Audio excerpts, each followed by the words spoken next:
On December 10th, 2020, Brandon Bernard, a federal inmate, was executed via lethal injection for a crime he played a minor role in 1999. Brandon was an associate of other gang members who participated in the robbery, kidnapping, and murder of a Christian couple named Todd and Stacy Bagley. The only role Brandon was proven to have in this crime was setting the car that had their bodies in the trunk on fire. Now, Brandon was under the assumption that they were both dead, but unfortunately, Stacy Bagley was still alive and died via smoke inhalation. That is a horrible, horrible death that I don't wish on anyone, and I am not here to downplay what Brandon did. It is absolutely fucked up, even if he didn't know that one of them was still alive. And yes, certainly, he deserved to spend a lot of time in prison for that, but in the years since, Brandon has shown legitimate remorse for his crime. He has even made great strides to make himself an example of what can happen when an adolescent goes down the wrong path. He has counseled many at-risk youths both in prison and outside of prison, and Brandon was only 19 years old when he committed this crime. This crime occurred in 1999, and in the 20 years since, he has shown nothing but positive behavior, and has apologized profusely for his crime. Now, obviously, an apology wouldn't bring back Todd and Stacy Bagley, and would not be anywhere near enough for the Bagley family, but still, this man did not deserve the death penalty. He absolutely did not. He is a shining example of someone who committed a horrible crime, but then was able to acknowledge that what they did was horrible, and at least try to the best of their abilities to make up to some extent for what they did, or use themselves as an example of going down the wrong path at a young age, and using their story as a way to help others from going down the same exact path. And it has been proven that during court trials, that evidence diminishing Brandon's role in the crime was withheld from the jury, and the jurors said if they were made aware of this evidence, they wouldn't have decided upon a death sentence. They would have been content with a life sentence without parole, sure, but not a death sentence. Brandon has proved time and time again that he is not a threat anymore to society, and has successfully rehabilitated himself, and has shown genuine remorse for the crime he had committed. Now, again, I'm not trying to diminish the crime he committed. It was horrible, okay? Stacy Bagley did not deserve the death that she got, and of course, Todd Bagley did not deserve to die either, but I still think Brandon himself did not deserve to die, even if what he did was horrible, because he was 19 when he committed this crime, and he died at the age of 40. You're still young and dumb at the age of 19. Now, granted, of course, most 19-year-olds don't torch up cars with bodies in them, but still, Brandon had a traumatic childhood.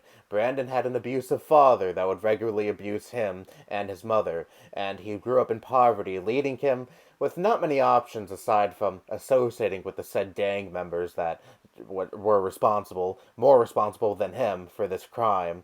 So why don't we use Brandon's story as a way to advocate for better socioeconomic conditions for people who live in poverty-stricken areas? Because the reason why people turn to gangs and violence and crime is because they don't have many opportunities where they live. So they have really no other options than to turn to a life of crime to just make by in life, to make some kind of money in life, because again, the areas they live in do not have many options for them. They don't have many avenues to turn to, because where they live is poverty stricken. You can keep throwing these people in jails all you want, but you're not solving anything. More people are still going to turn to crime because of the conditions they live under, and if you don't do anything about said conditions these people live under, you are never going to substantially decrease crime within your country. And sentencing people to death for crimes they committed decades ago solves absolutely nothing. It doesn't bring Todd and Stacy Bagley back. It doesn't bring any sort of justice to the case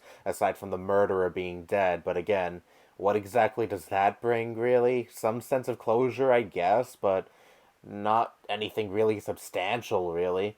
It doesn't curtail murder at all. People still murder, even with that lingering thought over their heads that they may eventually be sentenced to death for said murder they are committing, but they don't really care. They carry on with it anyway. And I get it, okay? An eye for an eye and a tooth for a tooth. It's only fair that the punishment you receive fits the crime you committed. I view that as a very vigilante and primitive way of thinking. Society has evolved long past the days of Hammurabi. We're able to understand now that people can be rehabilitated, people can be given second chances if they allow themselves to redeem enough to the point where a second chance can be warranted. Look at Sweden and other Nordic countries. They prioritize rehabilitation over punishment, and their crime rate is substantially lower than over here in the United States. You ever think that maybe our prioritization as a country of punishment over rehabilitation does absolutely nothing to solve crime, does nothing to really get down to the root cause of why one would want to commit crime in the first place, and why one was driven to commit crime in the first place? We do nothing as a country to understand these kind of things, to understand more why crime really takes place. You know, we're so conditioned of being like, oh, this person committed a crime, they're subhuman trash, just lock them up, throw away the key, and forget about them. Or just sentence them to death if their crime is heinous enough. This does nothing to advance us as a country. This does nothing to improve our country. This does nothing to make us understand why crime is committed. And I really wish people would think about this more, because maybe if we adopt the mindset that maybe, just maybe, people can be rehabilitated, and if we go after the root causes of why one would go for a life of crime, you know, say the poverty they live under, or the conditions that they live under, in the area they lived in, you know, maybe we'd be able to substantially lower the crime rates in this country, but we just do not care about this kind of stuff because we have the toxic mindset of, oh, one committed a crime, let's not care about why one would want to commit a crime in the first place. Let's not pay attention to why one would want to join a gang in the first place. They're just pieces of shit, and we should just forget about them. Society should not pay attention to them whatsoever. These are the things that society should pay attention to, because it is important to understand why one would want to do things like this, and it would lead us to bettering the conditions that so many people in this country live under. And again, it would substantially improve this country, because maybe, just maybe, it would help us lower crime rates. Like, wouldn't that be a net positive for this country? But no, conservatives tend to not really want to think about this, and yes, it is primarily conservatives who really don't give a shit about any of this. I mean, come the fuck on. Let's not kid ourselves. You know, the people who supposedly hate big government but cheer on big government executing people unjustly, like Brandon Bernard, you know, definitely not hypocrites at all. But anyways, and you might also say, you know, some people just can't be rehabilitated, and that's absolutely true, and keep them away from the rest of society, but I still don't believe in not treating them like they're humans. And I've seen a lot of people bring up, oh, the family wanted this, the family had to go through the trauma of losing loved ones in such a horrible way, so it's only fair that Brandon got executed because the family wanted to see justice in the form of execution.